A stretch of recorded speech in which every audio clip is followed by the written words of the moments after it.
Nick Leeson came to the City of London with one thing in mind: to make a lot of money. So he swapped his working-class roots for the highbrow and elitist world of investment banking. I genuinely believe, and I still believe it to this day, if you sit me down to do a task with somebody else, I'll do it better and quicker than them. At only 24 years old, he had the cockiness and charisma to succeed. But Leeson had a more sinister trait. He had the ability to deceive some of the most powerful people in finance.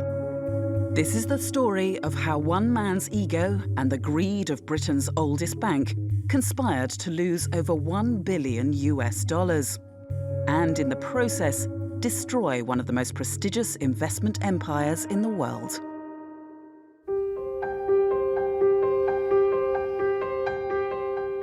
Nick Leeson had a modest upbringing, living with his mum in the suburbs of London.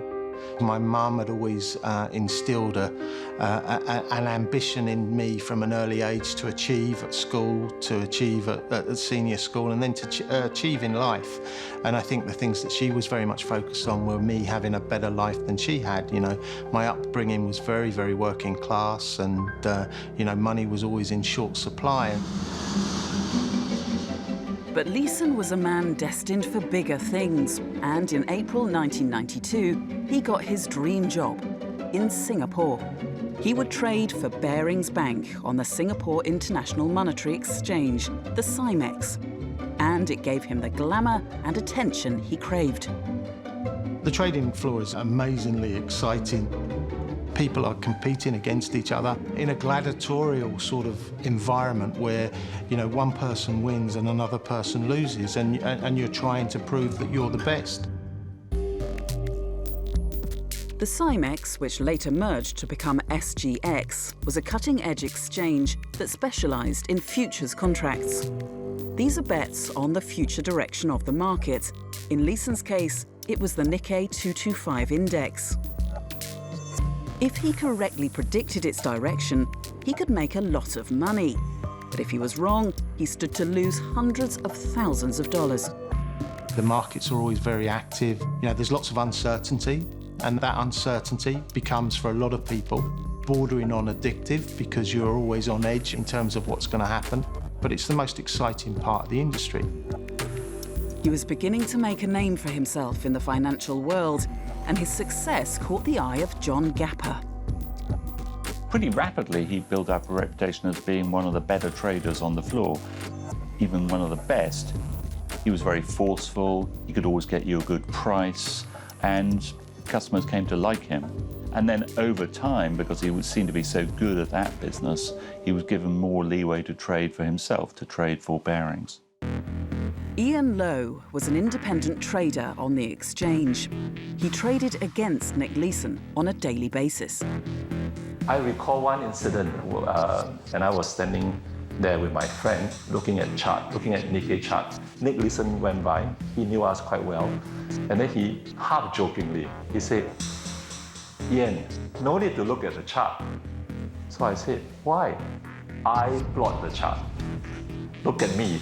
If I wanted to buy, the market will go up. If I wanted to sell, it will go down. So why bother with the chart?"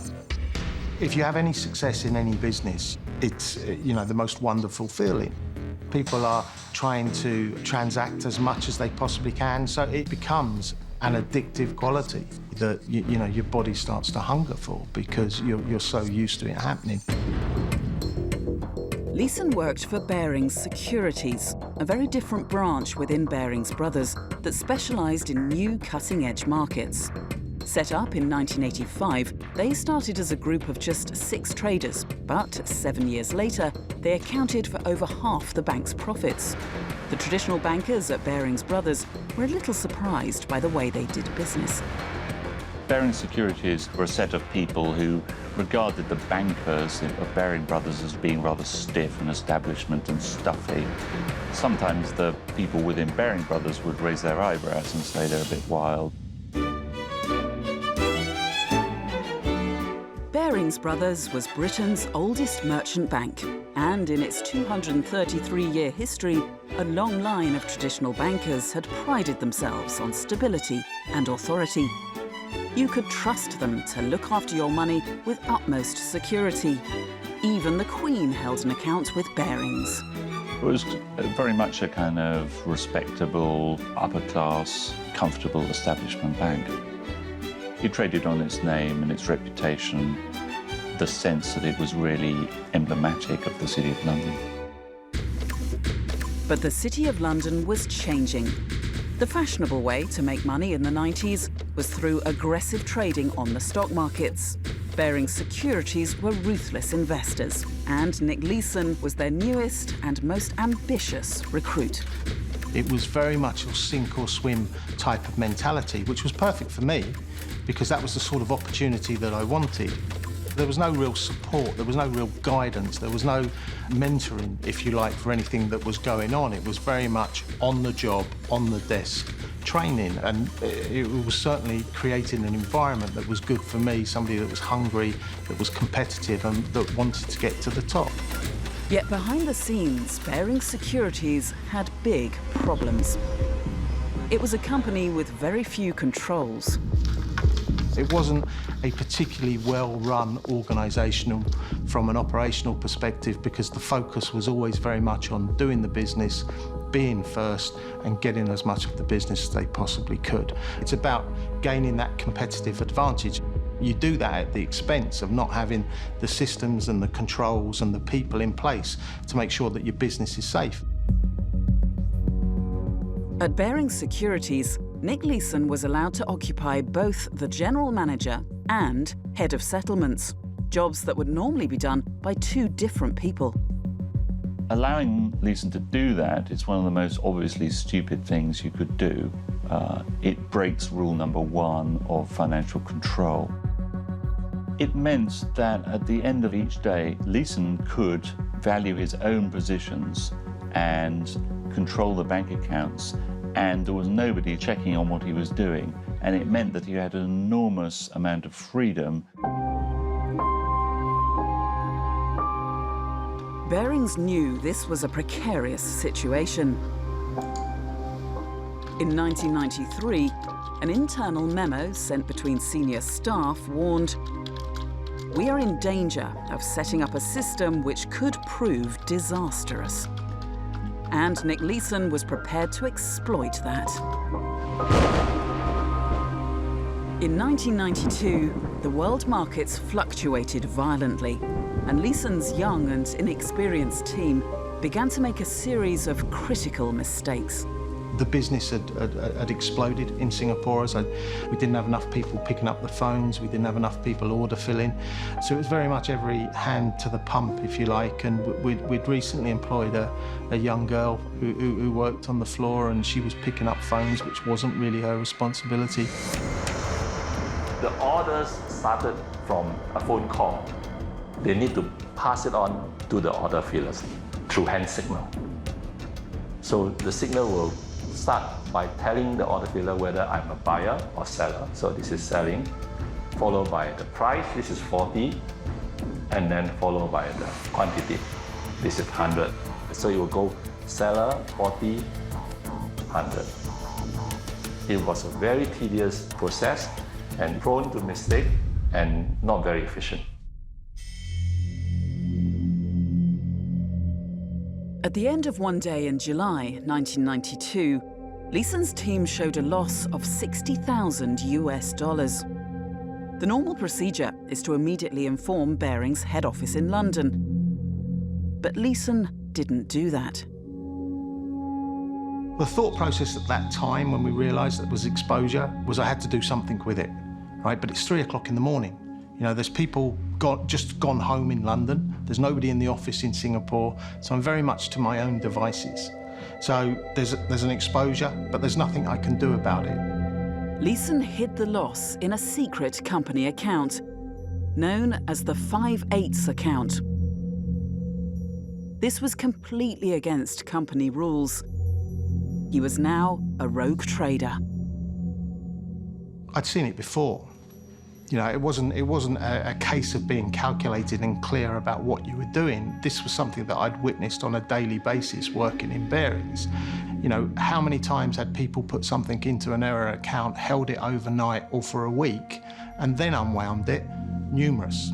For me, that should have been a huge step to do that, but it wasn't. It was a baby step because I'd seen everybody do it during my time in the organisation. Yet Leeson maintains he was merely protecting one of his junior employees. I was worried about the girl that worked for me on the trading floor, and I didn't want her to lose her job. Well, bollocks is all I can say. I don't think that's the truth. I certainly don't think it's anything like the whole truth. Peter Norris, based in London, was Leeson's senior manager. I know that's what he's always said about what happened, but the facts are that absolutely from the outset, he created a situation in which transactions could be hidden. Now, he then says that that was all about covering up for mistakes junior people made. Well, I'm not sure about that, at the very least. The main thing that was happening was that Leeson wanted to appear to be a star trader, and the way that you appear to be a star trader is to make money, and the easiest way to make money is to make it up. Barings' star trader was hiding a dark secret that no one else could know about. A secret that would drive Leeson to the brink of destruction. I think it may have been sort of a vainglorious thing. It gave him a huge buzz to be the biggest guy on the floor. It seemed Barings Securities were the biggest traders in Singapore. But in reality, their profits were based on the lies of one man. Nick Leeson was hiding multi-million-dollar losses in his secret 5/8 account. He would then try to win the money back on the exchange. But that didn't work. Over the next couple of months, the market went against Leeson on almost a daily basis, and his losses grew wildly. Now Leeson had an even bigger problem. He'd run out of cash to fund his trading. The first time that I had to ask London for funding was on the year end in September 1992. We had a $5 million loss. I had no way of hiding it. And so I simply picked up the phone and asked London for $5 million.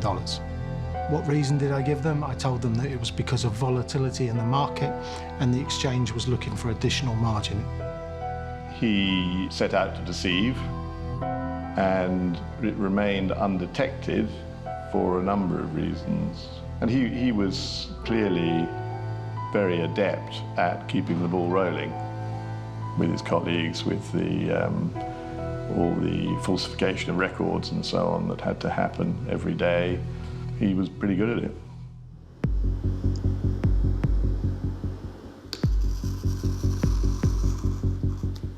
The London HQ needed proof of Leeson's new clients.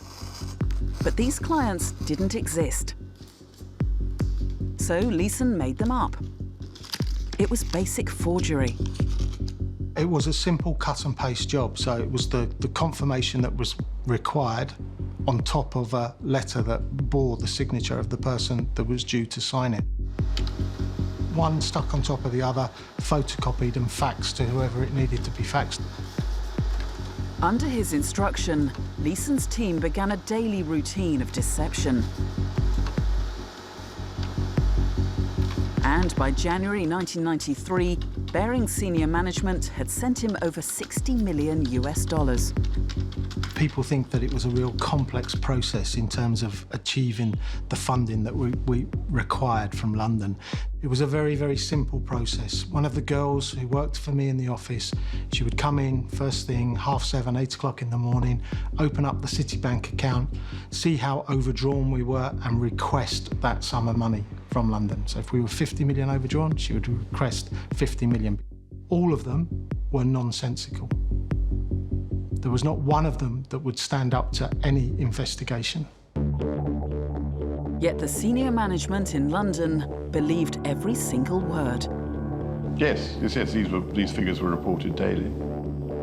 I think the people who were directly concerned with oversight in Singapore had a great deal of confidence in Nick, and for that reason allowed him a considerable latitude in what he did.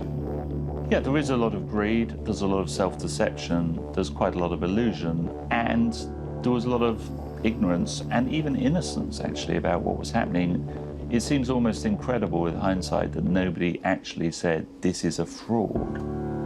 And yet, they didn't. And I think that they didn't know it was a fraud, but they almost didn't want to accept it themselves. They wanted to believe. Leeson was trapped in a daily ritual of deception and lies. The 5/8 account had become a monster. In January 1993, it concealed losses of over $35 million US. You do genuinely wake up, or you sit there for every minute of every day and you expect somebody to knock on the door, or you expect somebody to pick up the phone and ask a difficult question. You expect somebody to look at the accounts and interrogate it and see that there are holes in the balance sheet. So absolutely certain he was aware of what he was doing. It took a great deal of thought every day to make it work. It must have been an awful thing for him every day, because he would know in the morning that he had to end the day having concealed everything that he needed to conceal again. The stress must have been enormous. Within investment banks, people make losses, they try to hide them, they think they can trade out of them. But they usually try for a couple of weeks and then either get out of them or they hold their hands up to their bosses and say, I've made a mistake. The interesting thing about Leeson is, despite the intense psychological pressure he was under, he carried on. He didn't stop. And that is the thing that's most perplexing about the rogue trader. Alan Bloom is an expert at forensically analysing business accounts and working out what went wrong. The reason why banks insist that employees, especially trading employees, go on holiday from time to time is because fraudsters can't possibly ever go on holiday, because if they go on holiday, it unravels. It's written into the contracts of banks that they have to go on holiday for 2 consecutive weeks. And those are quite common sense things. Now, some of those everybody knew about in 1995, but some of those arose from Barings. So the whole world learnt a lot of lessons from Barings. Unfortunately, Barings cost. Leeson never took a holiday while he was working in Singapore, and his fraud wasn't finished. In April 1993, he doubled up. He bought hundreds more contracts without the bank knowing. If the market moved his way, then he could make millions. It was a huge gamble. My own focus was surviving for another day, trying to get back to a situation where there were no losses and start again. It's very strange and it's difficult to explain it, but slowly over a period of time, and people aren't knocking on the door and they're not asking those difficult questions, you get a little bit more comfortable with it. You don't get comfortable with the fact that you're losing money, but you get comfortable with the fact that you've got more time to correct it. And you gain this strange sort of confidence that you will be able to unwind it. Dr. Elizabeth Nair specialises in business psychology. The whole aspect of dispositional greed is that the person is motivated by impulses. Let me do this. I can do this. I am the best. I have been the best, and I can be again. Let me just do this again. It's as if the person is unable to be clear-headed and to understand that I am fallible. But suddenly, Leeson's luck changed. His gamble had paid off, and he won back over $20 million US. It resulted in a $250,000 profit, as opposed to a $20 million loss. And I genuinely went home that weekend believing that that was it. Nobody's found anything that's been going on to this point. Nobody needs to find anything that's going to go on from this point because there isn't going to be anything. Let's go home this weekend and really celebrate. And we did. And on the Monday morning, there's another error, and the whole sorry episode starts again. I mean, how mad was that? He could have shut the book, never have had to have done any of that again, and he couldn't make himself. Extraordinary. You're in a totally different mindset at that point. You've done this once. You've overcome it once. And whilst, yes, the first thing that you should do is go back and notify London of what's going on, I've just got out of a 20 million hole, which gives me this strange confidence that, you know, I'm now looking at a much smaller loss and I should be able to sort that out very quickly the following day. But that doesn't happen. The greatest fear would be losing out and not being the best and looking like a failure. It is not so much that they believe or think that they have not made a mistake. It is the refusal to admit to having made a mistake. And they try and hide it even to themselves. I think it may have been sort of a vainglorious thing. It gave him a huge buzz to be the biggest guy on the floor. I really can't think of any other motivation. I think he wanted and liked being seen as a star trader. He'd come from the back office, he'd come from quite humble circumstances, and he'd managed to make something of himself, and he didn't want to just go back to where he'd come from. Leeson was a man losing control, spiralling deeper and deeper into his world of lies. There was no escape.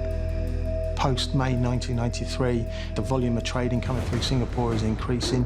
The trades are getting bigger, the market's moving more drastically. The market's falling from 40,000 down to 18,000. So any position that you're holding is really accelerated in terms of the loss that it's making. And I'm holding bigger and bigger positions.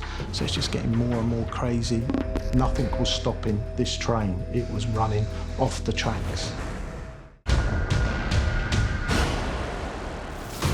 September 1994. It's been over 2 years since Leeson's first error on the Cymex. That initial $60,000 loss had ballooned to over 320 million, and the psychological pressure was escalating. The losses are just getting totally out of control. It does become absolute pure avoidance. The statement, somebody would leave it on my desk, I'd hide it in the drawer without looking at it. Burying my head in the sand more and more. It was almost as if it was going to hurt me if I touched it. Then it was just pure survival. You know, I was waiting for this eureka moment, but I still couldn't tell people what was going on. Leeson was the only man who knew the complete truth. Everyone thought he was making millions of dollars. In September 1994, Cymex celebrated its 10th anniversary, and Barings Bank received an award for its success on the exchange. We won a big award on Cymex in 1994 for the highest customer volume. My 5/8 account was 95% of that volume. So what were they believing? You know, the inclination was to believe. You know, where profit is motivation, the inclination is to believe. It was good for Cymex. They liked Leeson because he was producing trade. He was making them look bigger. And so they themselves had an incentive to keep it going. Clearly, they didn't know that there was a fraud happening, but they too were incentivized not to look too closely. You've got the board of Barings. They wanted to make more money. You've got my wife and friends who believe that I have this fantastic life and being this exceptionally successful trader. You've got other organisations, other banks who are trying to employ me because I am the alpha trader of the Singapore exchange at the time. Everybody was so bought into the success story that surrounded me. It was just impossible to say, look lads, stop. Everybody stop. And it in a strange way, it catapults you along. And it is, you know, for me, somebody who was so focused on success, had such an exalted opinion of what success looked like. Somebody who had couldn't deal with failure. That constant conflict, I just couldn't deal with it. And it was a case of going along for the ride, because it was impossible to say stop. Leeson was living a Jekyll and Hyde existence. Behind his false success, there was catastrophic failure. The day-to-day fear is, it's very difficult to live. You have to cope and survive with it sometimes. So alcohol is the constant way that you cope with it, and that gets worse, so that you have blackouts. That sometimes you wake up on the trading, or you arrive on the trading floor and you just go straight to the trader's room and you sleep off the morning because you're so hungover from the day before. I wouldn't go back to the office. I'd disappear. I'd go home. I'd turn my phones off. Continuing with a life of covering up so that there is no admission of failure or mistakes can have tremendous pressures on the individual. This lack of self-control and excesses would result in the decision-making becoming faulty. And so it is a cycle of ineffective performance. And as he was placing bigger and bigger bets in order to make up for those losses, he was doubling up and doubling up and doubling up. And so over those months, you went from tens of millions to high hundreds of millions as each bet doubled. So an astonishing sort of acceleration to failure over relatively few months. The men working behind these black glass windows were pouring their money into a black hole. In the first 2 months of 1995 alone, Barings Bank sent over $800 million to Nick Leeson. This was twice the capital of the entire Barings Group. Crucially, they thought Leeson was hedging his bets, and every trade was backed up by cash from existing clients, making them seem like risk-free investments. They were, in risk terms, described as risk-free because they were equal and offsetting contracts, and therefore there was no price exposure for the bank. The case was utterly different, which was that Nick had set up an account of the banks, which was not reported, and all the positions he took, there was no counterparty. One of the big lessons out of Barings is to challenge not just where you lose your money, but where you make your money. And if they had challenged more where these profits were coming from, it wasn't possible to make the money that they imagined that they were making from relatively narrow margins on major transactions that were taking place. The progressive trading at Barings Securities was a world away from the traditional banking Barings Brothers was used to. And there were a lot of people who'd probably been in Brothers for the last 20 or 30 years. They were given jobs for the boys to a certain extent, and that meant that the challenge and the investigation, the interrogation that should have gone on didn't happen because they didn't understand the business. Did senior management know enough about futures trading? No, it did not. What it did know, or thought it knew, was that it had a cadre of senior management reporting to it that were expert in these areas.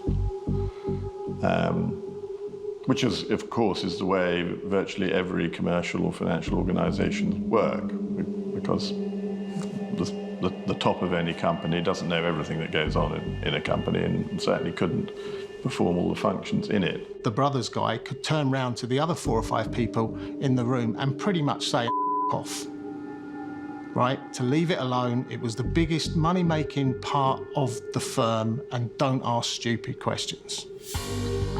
So were senior management blinded by the allure of Leeson's profits? Well, I can only really speak for myself, and the answer is no. I wasn't. But I was blinkered or blinded by the fact that those who were directly involved in the activity, both the traders and the accounting staff and so on and so forth, expressed confidence in what was going on. By that time, there was something perverse happening, that the very scale of the fraud had made him into such an important person that nobody could question him. That if anybody questioned him because he appeared to be such a valuable figure, he could simply tell them to stop asking questions and they would back down. But in February 1995, Barings auditors examined the accounts in greater detail. They noticed an unusually high debtors figure of nearly 80 million US dollars. On the 6th of February, the bank's treasurer, Tony Hawes, and his junior clerk arrived in Singapore. Their brief was to find out why Leeson was spending so much money. I don't think Tony Hawes ever met me in Singapore. Didn't understand the business, didn't understand how it fitted together. Again, another Brothers employee. But Leeson had become an expert at deflecting unwanted attention. Singapore was a bit of a party town at that time for the senior managers coming through Asia. And again, you know, it all goes back to avoidance, you know. Avoid them getting to the trading floor and make sure that they can't really interrogate what's going on. And one way to make people avoid looking too heavily on what was going on the trading floor was to meet them from the plane, take them for a few beers, get them whatever they wanted, make sure that the next morning they had a hangover so they didn't come to the trading floor until late, and then put them on the plane out of there to whichever jurisdiction they were going to next. And that was repeated time after time after time. Tony Hawes stayed slightly longer, but he still left Singapore after a week. He failed to see through Leeson's deception. But his assistant, Tony Railton, was slightly more suspicious. That the pressure is really building. Tony Railton had been there for 23, 24 days. Was he an immediate threat to me? It didn't appear that, on the basis that he was a very junior person in relation to me, and the likelihood was that I was going to be able to fob him off for a little bit longer. On the 13th of February 1995, Railton wrote, "If you close out all the positions, there is no way on God's earth that you could actually return all the yen." Barings Brothers knew there was a big problem, and only Nick Leeson could account for it. I knew that that was the day. That was the day that I had to go. Finally, after more than 2.5 years, Barings senior management was suspicious of the large amounts Nick Leeson was trading. And Leeson was running out of excuses. The vultures are circling and they're getting closer, and you're running out of energy and they're about to swoop down and kill you. In my own mind, whether I was surviving day by day at this time, it was hour by hour, because there was somebody in the office with me or who was present in the office looking through the reports. That morning, rumours of Barings' problems filtered through to the Cymex trading floor. As ever, all eyes were on Leeson, but today it was for a very different reason. On Thursday, there was rumours speculating on the floor that Baring about to go under. And with Baring holding such a big position, naturally the market would collapse. I was trading from the pit, and the Baring booth was very close to the pit. And he was very nervous, kept staring at the screen. And then he started tearing the trading card into small pieces, put them in his mouth, and started chewing them. Tony Railton was still on Leeson's case. He finally tracked him down and arranged a meeting with him at 4 p.m. that day. When I got the phone call from Tony, I knew that that was the day. That was the day that I had to go. The position discrepancy has been exposed. There is no explanation. I have to go. Now, it's fight or flight, I suppose. It's a normal physiological reaction. Are you going to fight this and stay, or are you going to run? And I chose to run. And suddenly, the full extent of the situation hit the Barings management. The beginning of the end was when the senior guy who was the head of settlements for the investment banking group came to find me in my office in London. And he reported to me that they had found records of which we were unaware, letters and so on that had been cut up so that he could create falsified documents to send to auditors, and so on. Holy. So I hit the panic button. Alan Bloom and his team of auditors were rushed in to try and save the bank. They uncovered the horrific reality concealed in Leeson's secret 5/8 account. The losses are ultimately 800 million. It's very clear at that point, and very clear to the board of Barings, that they can't possibly fund those losses from within the resources that were available to Barings. And the issue was, could they find somebody to invest in what was effectively an out-of-control situation with a sort of bottomless pit of unidentifiable losses? News of the collapse breaks around the world. But the man at the centre of the scandal, Nick Leeson, has vanished into thin air. Journalist Conrad Raj was hot on the case. A friend of mine, a stockbroker, called and said, "Hey, do you know there's been a disaster? A bank has lost more than $1 billion." I went first to Barings. It was sort of closed doors, so we couldn't get access. Of course, it was still a shock to us that a bank of that sort of history and of that sort of size could just, went under because of one single trade, because of this trade that is happening in Singapore, not anywhere else in the world, but in Singapore. But the million-dollar question remained unanswered. Where was Nick Leeson? I went back to our apartment and told my wife that she needed to pack a bag and that we needed to leave. She was confused, but again, I wasn't given much detail. We just drove our car to the airport and boarded the first flight out. An international manhunt was on for Leeson, and Conrad Raj got a global scoop on his first location. I got to know many of the investigators. So one of them called me up and said, "Hey, I got some great scoop for you. Here is a fax from him, from Regent Hotel in Kuala Lumpur." He was making excuses for what he did, and he sounded like he was suicidal and half wanting to give up, half wanting to run.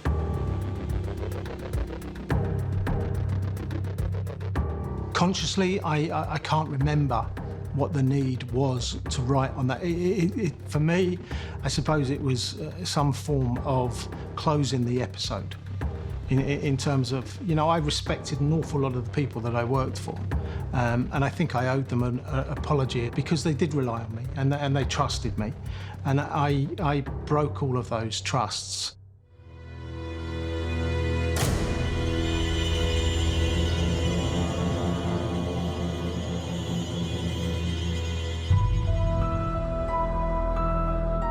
Shudder went down my spine at that point.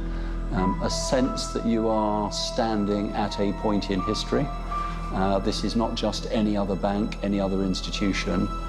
This was, one of the most famous financial institutions in the UK, indeed in the world, and a sense of almost disbelief that it could come to this.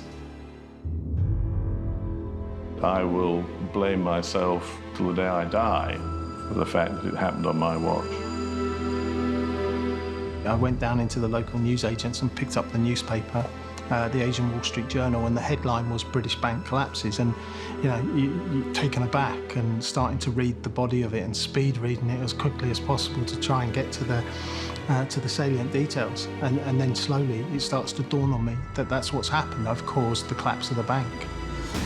On Monday morning, the Cymex reopened for trading, but Barings Securities' booth was empty. Britain's oldest merchant bank and its 233-year tradition was now part of history. What was left of the Barings name was bought by Dutch bank ING for £1. But Leeson didn't care. He was desperately trying to get back to the UK. Every exit gate, there's a TV above it, and the news is constantly being played through it, and the news is all about me. And then, it was the time to board the flight, and you're approaching the gate, and again, you're holding hands and you're panic. You're complete and utter panic because, again, your face is above those TV screens. The attendants come round with the newspaper, and whether it's a French newspaper, Brunei newspaper, Singapore Straits Times, or an English newspaper, my picture is on the front page of every single newspaper. So again, you're hiding throughout the journey back. What you got to be back, Nick? Leeson was finally arrested at Frankfurt International Airport. Wearing a backward cap and a smile, he was the boy who lost $1 billion. He was eventually sentenced to 6.5 years in prison. I do sympathize with him. He was a fun-loving guy. In a sense, you almost wish that he could get away and, run off somewhere, some island or other, and live happily ever after. Oh, it's perverse, but sometimes it's that underdog sympathy that you have,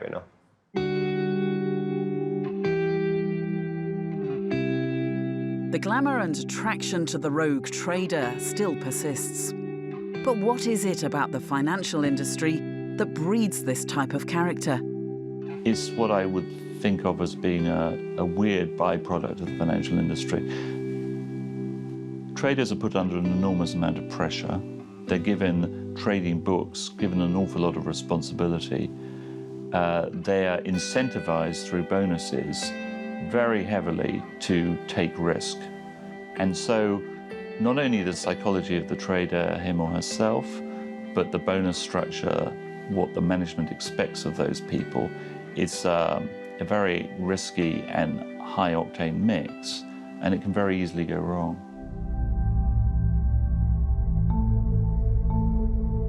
Nick Leeson, the young, cocky trader from the suburbs of London, will forever be known as the original rogue trader.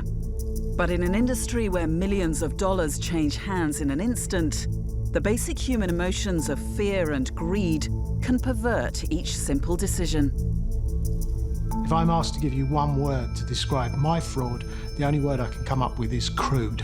And the most obvious example of how crude it was that every single trade in the 5/8 account, every single day, went back to London, and somebody, not under my control, deleted those trades every day for a 3-year period. But people were ignoring it. Because again, you go back to a business that's based on profit, and there's an inclination to belief. And the fundamental attribution error is alive and kicking in banking, as it is in many other industries, and the belief is it's going to happen, but it's not going to happen to us, therefore it's okay.